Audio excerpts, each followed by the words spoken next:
আত্মীয় সাধুসভার মধ্য দিয়ে আমরা আত্মশুদ্ধি হতে চাই। আমরা মানুষ, আল্লাহ তাআলা সর্বশ্রেষ্ঠ জীব। আমাদের আচার আচরণ, নীতি নৈতিকতা, চলাফেরা সকল প্রাণীর চেয়ে উত্তম হওয়া উচিত। তবেই আমরা সৃষ্টির সিরাজ হিসাবে আশরাফুল মাখলুকাত এটা প্রমাণ করতে পারব। সেই কারণে আমরা সকল সময় মানুষের প্রতি মমত্ববোধ, ভক্তি, শ্রদ্ধা, ভালোবাসা এইগুলো রাখতে হবে। মানুষ মানুষের জন্য।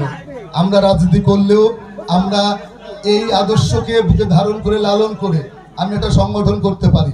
তবে মানুষের প্রতি যে ভক্তি, শ্রদ্ধা, এটার প্রতি সবচেয়ে বেশি যত্নবান থেকেই আপনাদের পাশে ছিলাম, আছি, থাকবো।